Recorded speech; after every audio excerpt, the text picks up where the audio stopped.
This story is entitled, My Motorcycle Broke Down on a Road No One Dares Cross.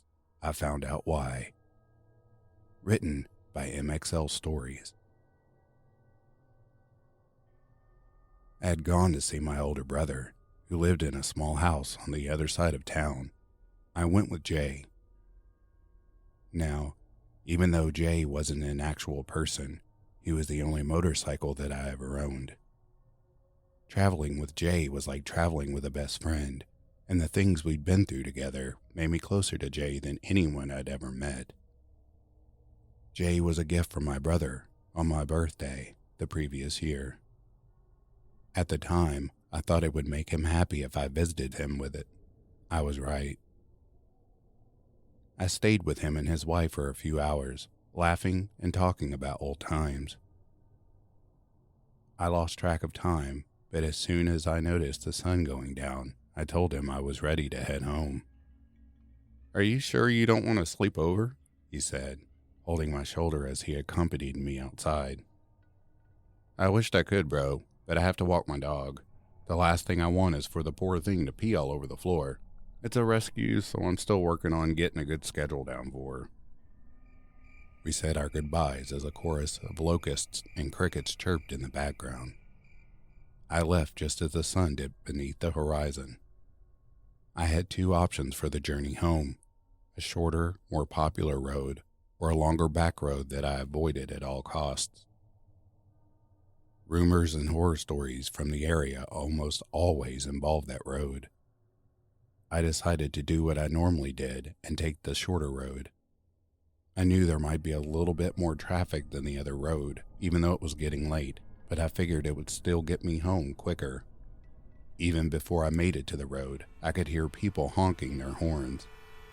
The horns told me there was a traffic jam, but it was only when I reached the road that I saw the jam stretched on for miles. I cursed under my breath, and my heart started to pump a little faster as I debated turning around and going down the long, lonely road instead. Thinking of my dog, I turned and headed for the other road. I remembered hearing stories of gruesome murders and strange disappearances happening along the long road, despite the fact that I'd always believed the stories were a hoax, a legend most of the nearby towns and cities had believed for far too long. A black cloud of doubt swirled in my chest. By the time I made it to the back road, it was dark. I proceeded with caution. There were only a few streetlights every so often. There were a lot of twists and turns. A line of weeping willows formed a perimeter just beyond the shoulder, and beams of moonlight stabbed through the branches and leaves. Nearly halfway through the road, my bike started making a choking sound, and the engine stopped. I eased off to the side of the road to check things out. I looked up and down the street. No one was around. I checked to see if the problem was something I could fix myself. Unfortunately, it wasn't, so I called my brother. At first, he said it was too late for him to come to me, but after a minute or so of persuading him, he said I should expect him in about an hour. I debated playing a game on my phone while I waited, but I was low on data for the month, so I decided to just look around. Insects buzzing in the nearby forest created a constant cacophony, and every so often a firefly sparkled. I checked the road from time to time, but no other cars came by. Even though it was a little late, I still felt it was unusual for the road to be completely empty. A full moon hung overhead, and seeing how bright it was made me notice that there weren't any streetlights. The minutes ticked by, but felt like hours. I checked my phone and started to panic. The screen had dimmed, and the low battery warning appeared, and suddenly everything about the situation just felt too wrong, like I was living out a scene in one of the Final Destination movies. In an attempt to conserve the last bit of battery life my phone had, I turned the screen brightness to the lowest setting and put it to sleep in my pocket. All by myself on the dark, empty road, a deep sense of loneliness rolled in like a thick fog. The buzz of the insects grew louder until it turned into a ringing in my ears.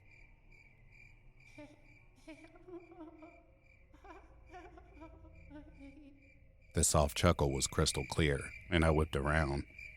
The chuckle came from a nearby bush. the chuckle continued, and the sound of a child running joined in. The branches rustled a little, but no one appeared. Even though it sounded like a child, and there were no overt signs of danger or hostility, something about the laugh unsettled me. I backed away slowly, but decided to call out. I grabbed my motorcycle helmet and held it up in a protective stance as I spoke. "Hello?" The laugh immediately stopped, as did the sound of all the insects in the forest, but a strong gust of wind blew through the trees. Then everything fell silent for at least 2 minutes. I remained spooked, so I risked losing the remaining battery life in my cell with an attempt to see if my brother was close. But my phone never connected, and I realized I no longer had a signal. Footsteps on dry leaves pulled my attention away from my phone, but this time there was no laughter. As I tried to make sense of the whole thing, a child's voice spoke from the bushes. "Hello? Help me. I was too petrified to move or respond. Help me. It came again. I'm lost." That's when I recalled the terrifying stories and legends about the road, and the reports of people seeing things they never recovered from. What could a child be doing in the bushes at this time of night, I thought, trying to convince myself that I wasn't scared and the situation was completely normal. A chill shimmied up my spine. I still didn't see any signs of my brother or any other car in either direction.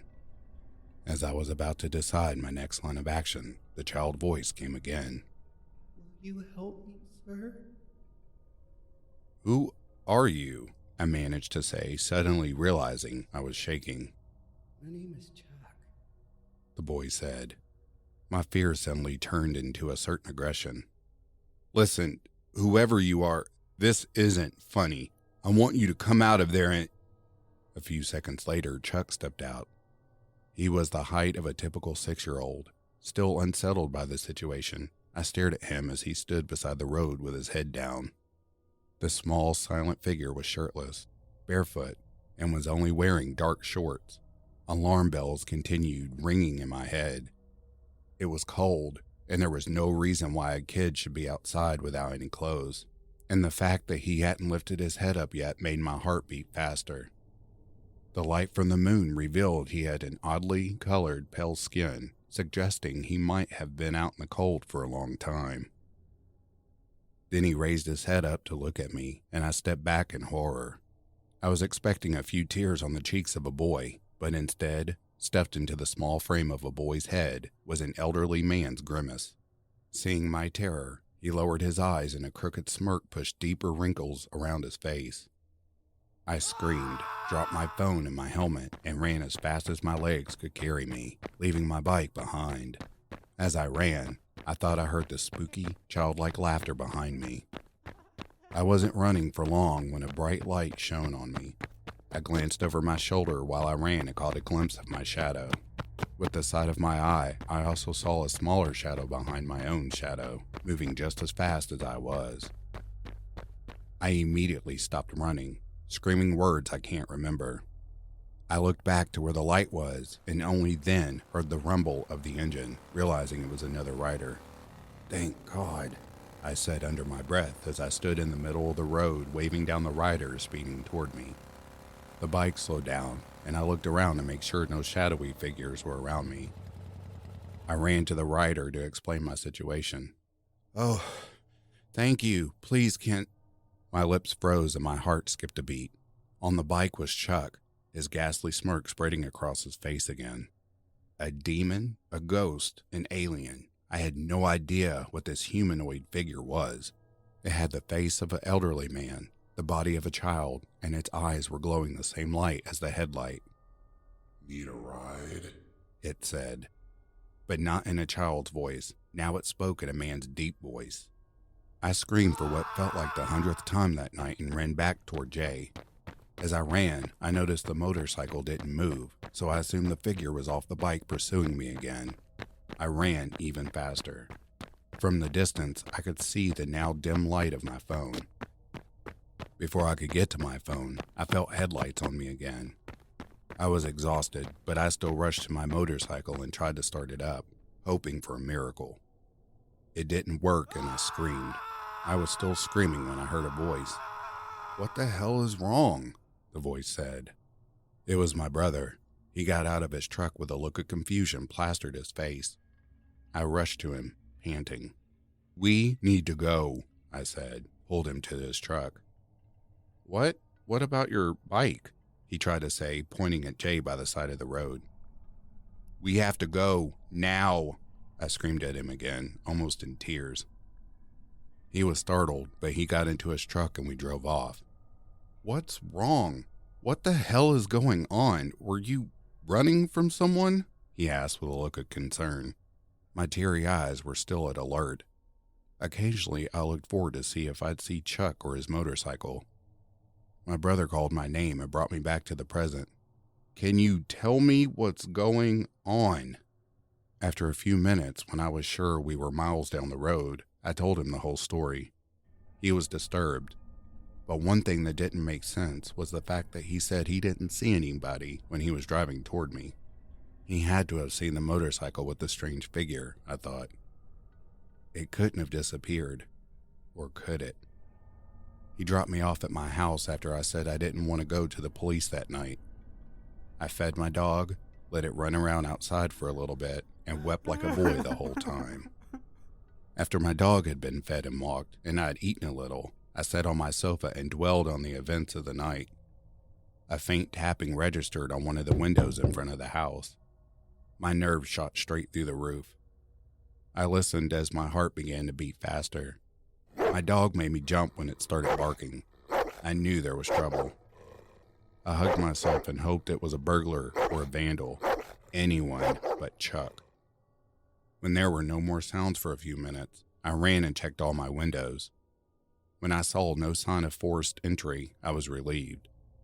It was probably all in my head. As I headed back to my room, I froze at the sound of that horrific childlike laughter. It took me a bit to figure out where it was coming from, but soon I realized it was coming from my front door. My breathing became irregular, my heart picked up pace, and my palms got sweaty. I grabbed a bat from the nearby closet and made my way to the door. I slowly opened it with the bat raised and looked around. There was nothing there.